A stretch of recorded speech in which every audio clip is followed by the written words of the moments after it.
So this catfight is between Bill O'Reilly and Laura Ingraham. Now, shocking, the semi-reasonable one here is Bill O'Reilly. Not because he's reasonable necessarily on the policy, but he at least is sane enough to understand that the politics of the situation would be disastrous for the Republican Party. The issue is immigration, and Laura Ingraham has a policy that she believes is just rock solid. She thinks we should start deporting people, not by the hundreds, this is, I'm quoting her, not by the dozens, but by the thousands. She says, no, we should keep the families united as we kick them all out together, okay?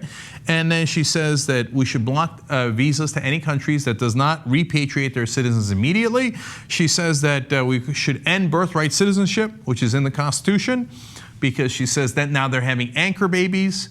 So once we're in, it's a country of immigrants, we lock the door. And even if you make it here somehow, no, sorry, you're no longer an American. Now you got to pass certain tests. The whole point was we're all free and equal once we get here, but not anymore if you listen to Laura Ingraham. And she says we should make it impossible for immigrants to get housing or banks or use banks. We should make sure that they cannot legally sign a rental agreement so that they're homeless and in the streets. Okay. Now, here comes Bill O'Reilly to dispute that. Interesting. I do believe that if you do have mass deportations and you know, the rental agreement stuff, that the Republican Party would become obsolete, that you would ensure Hillary Clinton's election in 2016, because the demographics don't add up, and that's well, the problem. Bill, that's the left's argument. You're adopting the argument of the left. No, it's a Republican. It's Karl Rove's argument. It's right, John McCain's argument. Right. If you do that kind of a draconian action. Why is it draconian for a country to enforce its own laws? Mass deportations would be draconian. It would be. Well, Bill, we take the penalty of deportation off the table, and we see what's happened as a result. Absolutely. I'm telling you, if your vision were put in there, Republican Party, done. So I love that O'Reilly's not pretending to care about the actual policy. He's like, I'm just going to keep it real. We're done if we have it your way. So let's keep pretending that we're in favor of people that we're obviously not in favor of. And now, why does he think that they're going to be done? Well, of course, the issue is losing Latino votes. That's a big part of the equation. And George W. Bush got 43% of the Latino vote. For a Republican, that's terrific, and it helped him win a couple of elections, kind of. Okay, now Barack Obama got over 70% of the Latino vote, and it killed Mitt Romney. And that number only increases as people like Laura Ingraham continue to spit on immigrants' faces, right? Now, she wants to do mass deportations. The other part of the equation is Bill O'Reilly is basically saying we'll be lost as a party because the majority of Americans do not agree with us. And he's right. He's right. Overwhelmingly, it's not just Latinos. Overwhelming majority of Americans say there should be a pathway to citizenship and that we shouldn't do mass deportations of 11 million people, right? Basically, Bill O'Reilly is saying to her, most Americans are not assholes like you, okay? And that's totally true.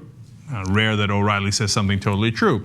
Now, the other part of this is, okay, let's say you could do it. And it's obviously impractical to try to remove all the people that are undocumented immigrants here in the country, right? And let's say you thought, hey, look, the law is the law and we're going to enforce it no matter what, okay?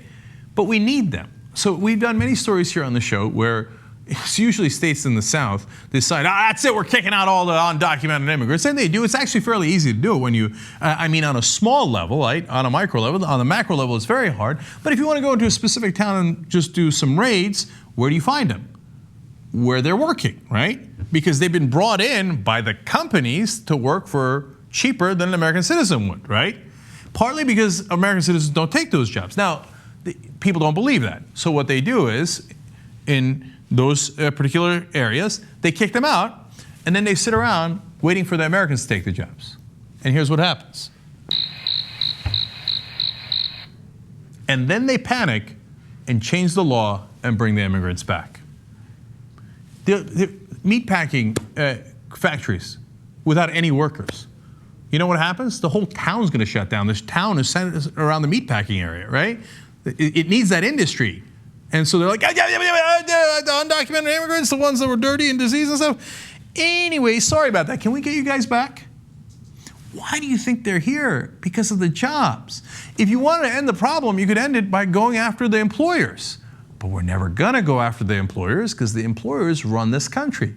And they've gotten tired of this illegal system, too. It's causing them a headache. So the Chamber of Commerce is now actually on the quote-unquote right side of this issue. They say, look, let's do a pathway of citizenship.